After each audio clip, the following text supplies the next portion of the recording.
Don't roll your eyes at me. I mean, you just came by to say hello. I had 500 people waiting for me. I'm sorry, but that's just show business. Whether you like it or not, that is showbiz, girls. You can ask anybody in this town.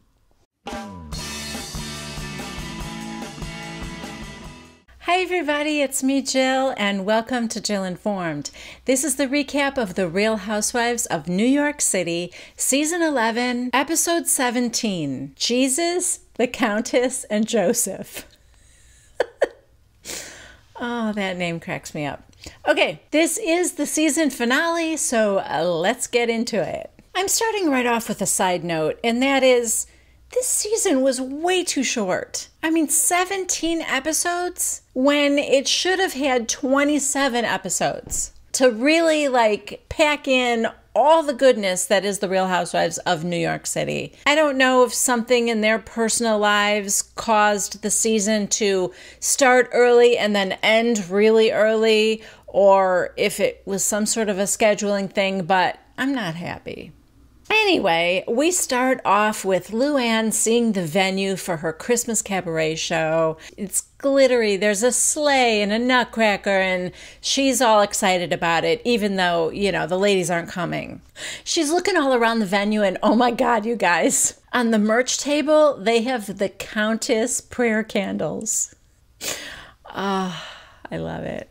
I would love to get my hands on one. Luann has this scene with, I don't know who he is. He's like a John Blizzard kind of a guy. And she goes, well, I've got the girls coming at 7:15. My mother's coming. And I just heard from Ramona. And he goes, is she coming? And she said, no. He goes, why not? Because she's got to get everything set up for her party. And he goes, oh my God, it's not like she didn't know about it. Whoever you are, I like you, and I like your sass. Okay, now we have a scene with Sonja and Dorinda, and they're going to have cool sculpting done. I will say this, it is a very, very typical housewife scene where they go and have some procedure.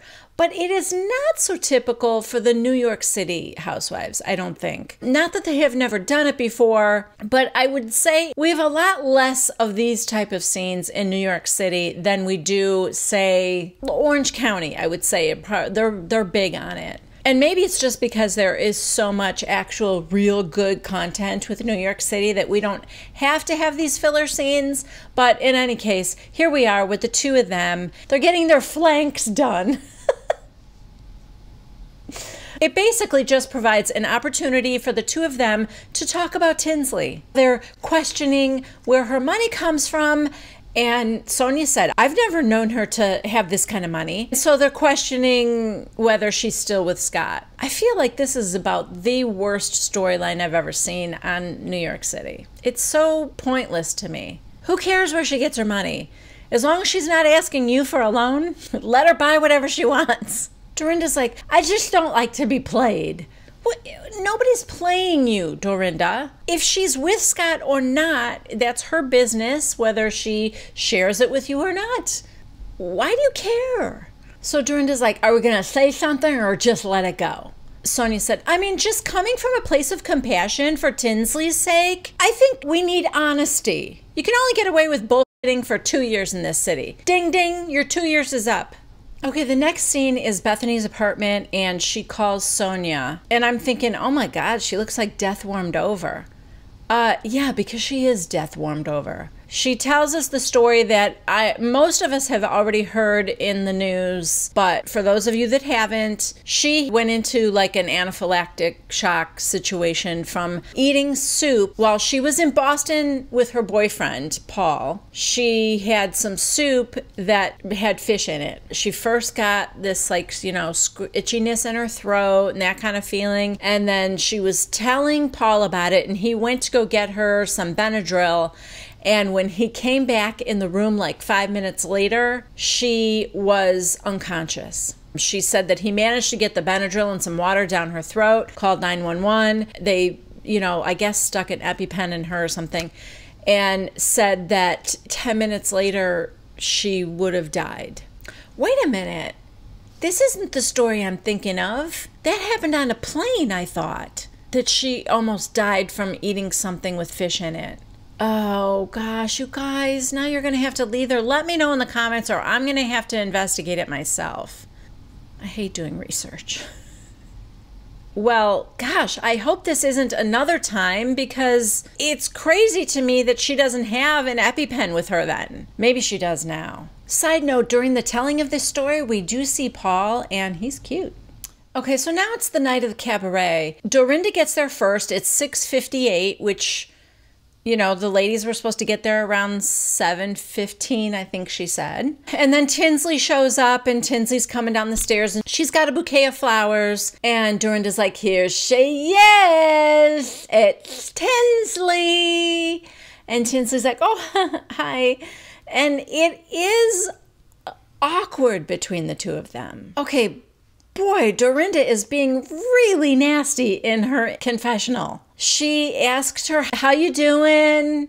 And Tinsley goes, oh, yeah, yeah, okay. Because her dog just died. And this is probably the first time Dorinda is seeing her since, because Tinsley didn't go to Dorinda's aerobic charity thing. So I think Tinsley is assuming that she's asking, like, how are you doing since Bambi died? But no, I don't think that's even on Dorinda's radar. Because she's sort of mocking her in her confessional. She's like, how are you? You're human, aren't you? Or do I have to wind you up? Wow. Okay. That's a little mean. Then she gives a super snarky, another beautiful dress, which I don't think Tinsley realizes that she's saying it because she's wondering where Tinsley's getting all the money for her new dresses. Okay, then Sonja shows up. Now we cut to Ramona, who is at Pomona, this restaurant that she has reserved a room in for the surprise birthday party for, well, surprise for Dorinda, not a surprise for Sonja anymore. Thank you, Barbara.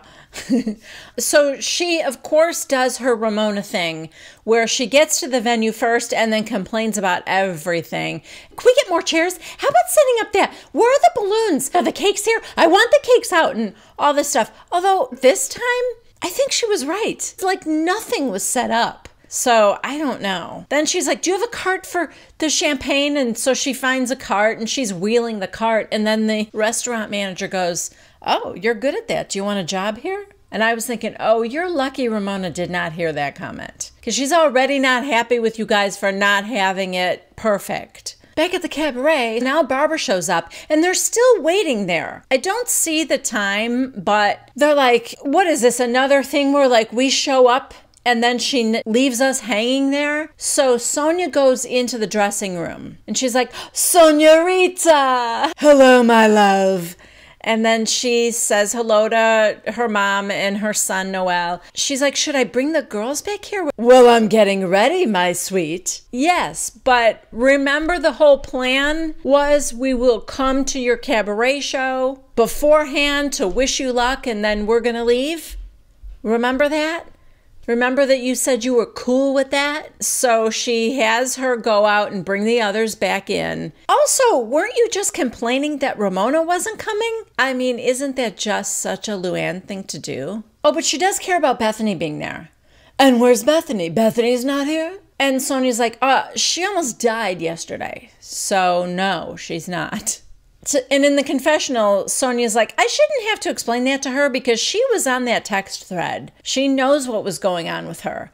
But all she cares about is Bethany, Bethany, Bethany. Is Bethany here? So when Sonja's telling her she was 5 minutes from death, no bull, this is what Luann said. Okay, so she's not going out at all tonight then. Like, she just has to make sure that she's not just skipping her thing and then going to Ramona's party. You know, that's all she really cared about. Oh my God, you guys. Meanwhile, out in the hallway, Barbara says to Tinsley, I'm sorry about Bambi. And Tinsley's like, oh yeah, I know. Well, thank you. I appreciate that. I just, and Dorinda said, I'm sorry. And I thought she was going to say, I'm sorry too. I didn't mention it or whatever. No. I'm sorry I couldn't get my head around the freezing and thawing thing. Are you kidding me? That's what you have to say? She was making a big joke about it, and that's fine if you feel a certain way about, you know, if you think she went overboard or whatever. You can have your own feelings about it, but you don't tell the person that. They lost their pet. She is just in rare form tonight, that Dorinda. Anyway, finally the women go backstage and it's like 7:33. And she's like, "Thank you, ladies." And then she's talking to her hairstylist and she's like, "They don't understand. I don't have my makeup on. I need to get dressed. I have to be on stage in 10 minutes. These women have no idea." You know, they wish her well, and then she's like shooing them out. So they really all felt like they were inconveniencing her, and off they go to Ramona's party. I'm sure they would have preferred to not stop off at your cabaret show at all, Luann, so they came to show support. She really is in a world of her own. So they leave, other than Barbara. Barbara is staying for the show. Oh, okay, this is fun. Barbara caught on a hot mic yet again. You would think she would learn her lesson, because the first we ever heard of Barbara was when she was off camera telling Carol Radziwill that she thought Luann was going to marry Tom no matter what, because she would rather get married and get divorced than not get married. And now we get another little juicy nugget. Whoever she's sitting next to asks, "So is this show just her on stage?" And Barbara says, "No, I don't think she can really ever hold the show by herself. I mean, she can't really sing." Oh my God.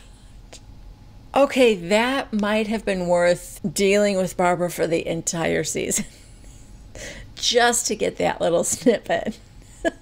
Sweetie, how, do you not, either she doesn't know she's mic'd or she doesn't care. And I hope it's that she doesn't care, because that would be delicious to me. But yeah, I don't know. She's there supporting her friend, so... Oh, and then the show begins with this voiceover. "Ladies and gentlemen, this is the Countess speaking. Christmas has arrived." And then she comes out. "Jingle bells, jingle bells."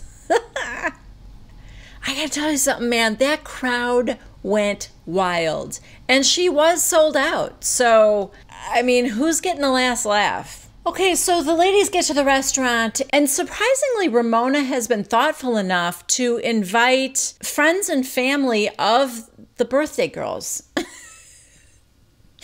I know that seems like a no-brainer, but this is Ramona. And couldn't you really imagine Ramona having a surprise party for Sonja and Dorinda and inviting all of Ramona's friends? Like, that was definitely a possibility. But no, she had Hannah there, Dorinda's daughter. She had John. And she had some of Sonja's friends and Dorinda's friends. So anyway, it was actually very sweet, because even though Sonja knew about it already, Dorinda, I think, was genuinely surprised. And it was kind of nice. Okay, so Tinsley asks Dorinda if they can have a talk, because Tinsley is sensing something is really off with Dorinda, because... I mean, something is really off with Dorinda. They sit down and she's like, "Are you going to join us, Sonja?" And so Sonja goes to get a drink, and then I think she is going to join them. But Tinsley tries to explain that Bambi was like a child to her. You know, you guys have children. I don't. This was the closest thing I had to a child. And she goes, "Well, listen, I feel really bad about Bambi. I do. But here's the thing. And this isn't just coming from me. This is coming from all of us. There's something amiss." And Tinsley's like, "What?"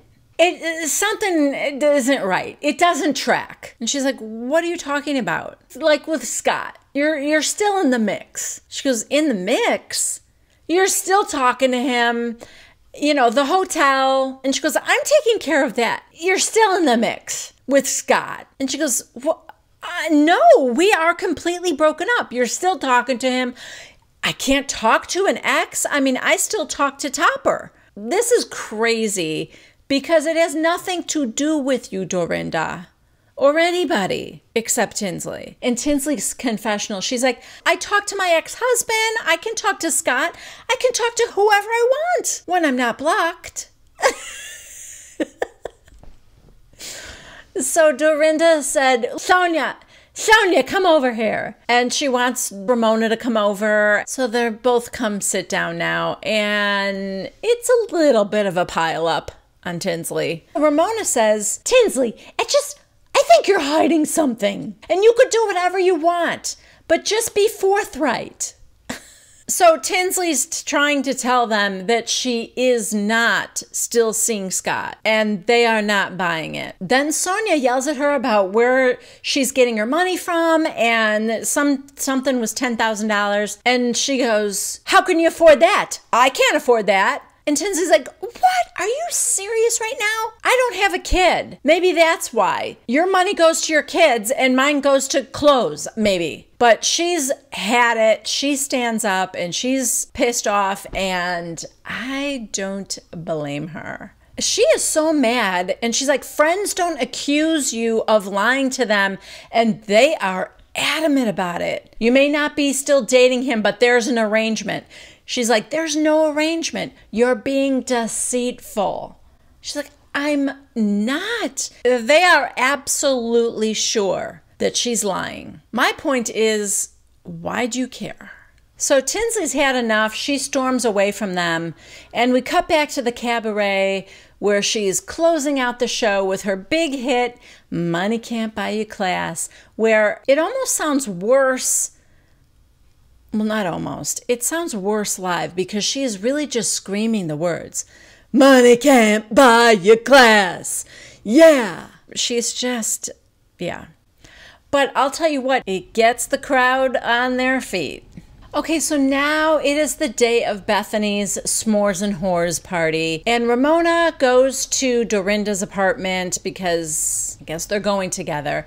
And Dorinda is dressed like a little slutty Santa sort of a thing. She's got fishnets and thigh-high boots and a little red dress with a white fur. Ramona has like a black lace thing. She calls it elegant whore. I really think that's what she called it. Elegant whore. And then Sonja shows up, and Sonja, I wouldn't have figured to go for the s'mores. To go for the s'mores look instead of the whores look. But Sonja's just like in a blouse and pants or something. I don't know. Maybe that's not what she's going to end up wearing. Ramona, Sonja, and Dorinda show up at the party now. Okay, this is how you do a party. It's in this like a rooftop bar, I guess. And it is a gorgeous space, and it is decorated to the T. Just elegant and beautiful. There are candles everywhere. There's a huge nutcracker piñata that's going to be brought down at just the right moment. There are sexy Santas coming. I think that was the big surprise. And yeah, it is just, it's beautiful. So as I said, Sonja, Ramona, and Dorinda are there. Bethany is dressed like a little elf, I think. Okay, so Bethany must have really almost died because she just gives Ramona the biggest, most sincere hug I have ever seen those two have. Yeah, because Ramona's like, thank goodness you're okay now. You gave us a real scare. And she's like, I know. And just, don't even get me started. Like, I don't want to start crying. And she's the one that like reached in for the hug for Ramona. Yeah, that's what almost dying will do to you. You start to reevaluate things in your life. And then there was even this guy, this elf, who walked around shucking oysters right in front of you. So he had like all his tools like on a belt and the whatever kind of, you know, Tabasco or whatever kind of sauces you wanted with it. And he had this little pouch with ice and the oysters in it, and he would crack them open and shuck them, and yeah, he did it all right there as he was walking around the room. It was kind of cool, even though I would never eat oysters. And again, Bethany cannot stay away from seafood. So now Bethany asks how Ramona's party was, because she missed it, of course. She said, I was so afraid I was going to spoil the surprise. Were you guys surprised? And Sonja's like, well, I knew because Barbara spoiled the surprise for me. They do not like Barbara.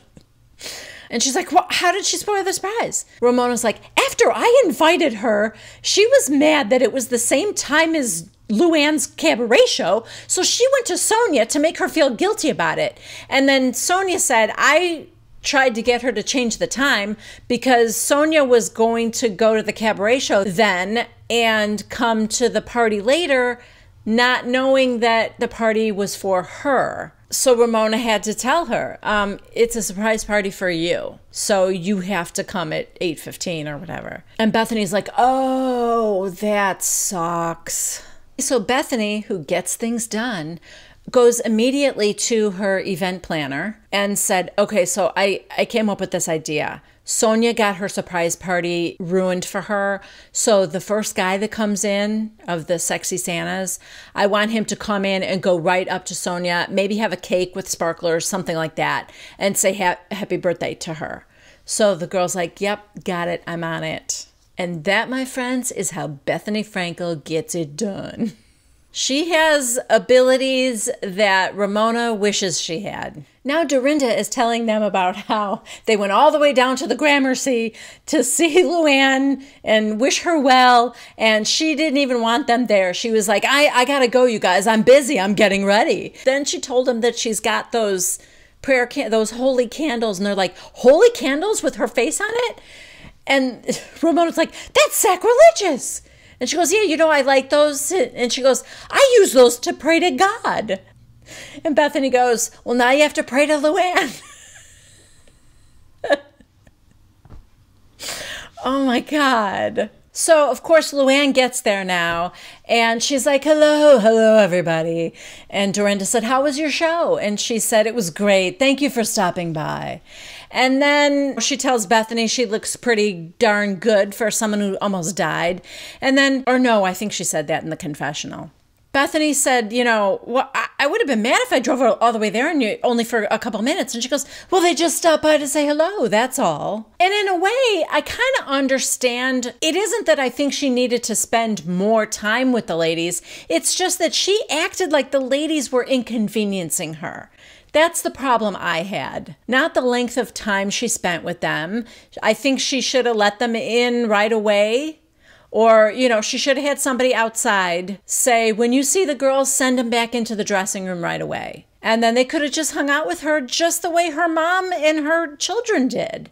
Ramona can't get over the prayer candle. She's got a picture of it on her phone because she cannot believe it's a real thing.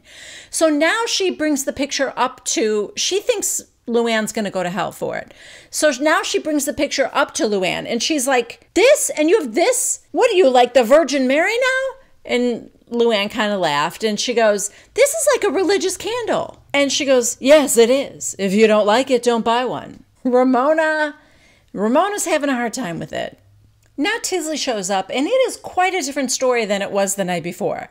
Tinsley is walking in kind of on eggshells because she doesn't know what to expect with these ladies after the night before.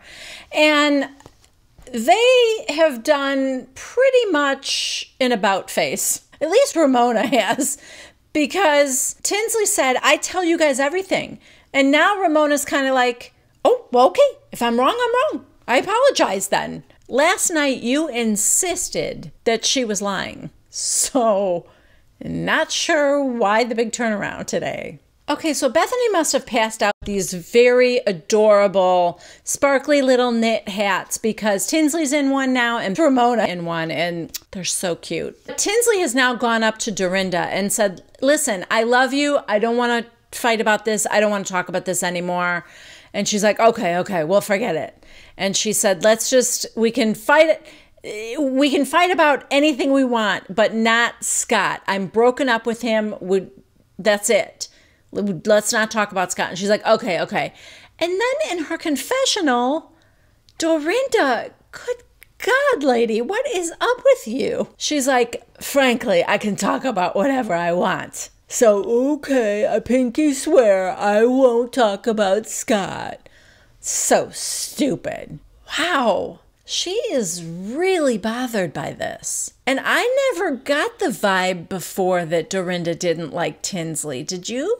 Bethany is still on the I just got a second chance at life train because now she's hugging Sonja and Barbara, and Luann comes up and said, I was just going to ask you for one. And she's like, were you? Oh, so now they are in this big huddle of 4 women with Bethany telling Luann that sometimes she is just so insufferable she can't stand it.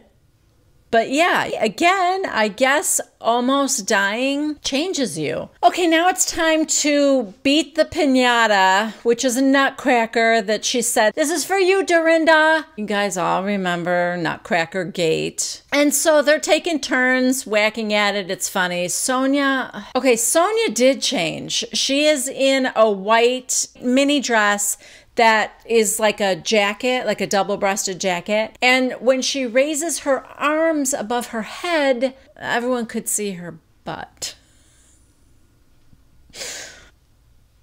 Not that these people probably haven't seen it before. So they break open the piñata and there's condoms and vibrators and stuff like that. Whatever. And then this guy comes out with a cake and these sparklers for Sonja, and they sing happy birthday. And Sonja really is genuinely surprised, and I think it's sweet. Okay, and the boys that brought out the cake just happened to be strippers. Yes, we knew this was coming. And they were in like suits and they start taking that off. Dorinda's like, I've never seen a stripper before. And then Ramona said, I don't really like strippers. But, you know, when in Rome, do as in Rome. Sorta. Now, because this is a season finale, we get the final little blurbs on each of the ladies, and we start with Ramona's. And hers says, Ramona lowered the price of her apartment in order to attract a buyer, but it's still on the market, and so is she. She maintains that she and Harry are just friends. Then Sonja is next, and hers said that of all the Morgan letters, Sonja was most excited when her daughter received an acceptance to an Ivy League university. She has new renters in the townhouse and is considering hiring Tage, not Taj, as a new intern. Okay, now it's Bethany's turn. Side note, are you guys surprised that Bethany even goes for strippers? Because I can imagine her being someone like, yeah, no thank you. Anyway, she's sitting in a chair, and this guy, now we've seen this move on Real Housewives of New Jersey. I think they did this to Danielle at her bachelorette party. It's where they pick the girl up in the chair and everything and pick the whole thing up over their head. Anyway, he's doing that to Bethany right now. It's impressive just because the chair itself is so heavy, you know? The look on the people watching is hilarious to me. Like, look at this guy.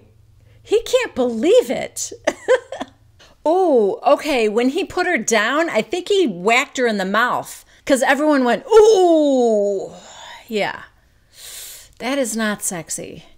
Anyway, Bethany's blurb says, Bethany is buying, not selling. She bought a townhouse in Boston with her boyfriend Paul and has decided not to sell Skinny Girl, at least for the moment. Girl, what are you doing?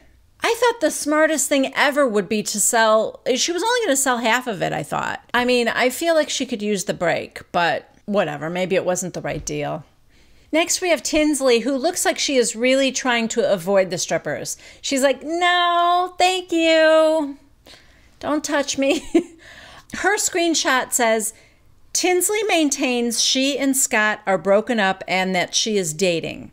After staying with her mom in Palm Beach for a few months, she's back in New York, though she's downsized her hotel apartment.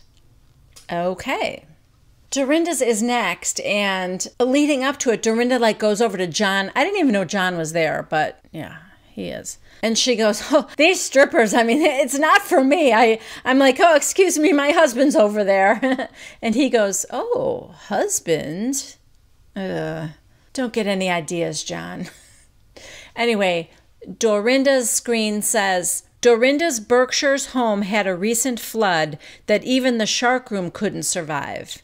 She's taking the opportunity to make it nicer. I mean, I won't be sorry to see the shark room go, but I'm sorry that there was a flood in her home because that home was gorgeous. And finally, we check in with Luann, who's dancing with one of the strippers, and she still looks like a newsie. Why she's wearing that little cap, I don't know. I mean, it doesn't seem like super Christmassy to me. Anyway, her screenshot says, after allegedly violating her probation, Luann was briefly taken into custody.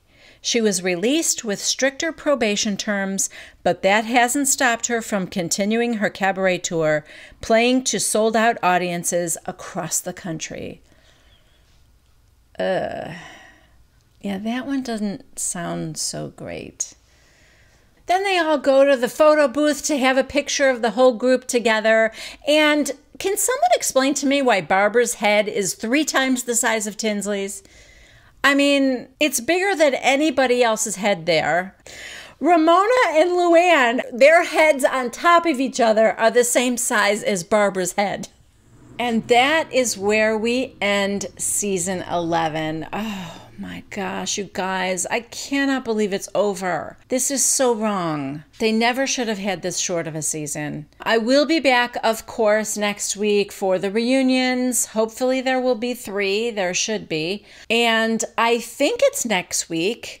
I don't know. I know that Beverly Hills is skipping a week, so I guess we'll just have to see. But my recap is always a week behind, and it will always be the afternoon before the next episode airs, so that you can refresh your memory a little bit about what happened the week before and then go into the brand new episode. So whenever the next one is, I hope you will join me. Please leave a comment, subscribe, give this a thumbs up if you liked it, and I'll see you for reunion part 1 of The Real Housewives of New York City. Bye-bye.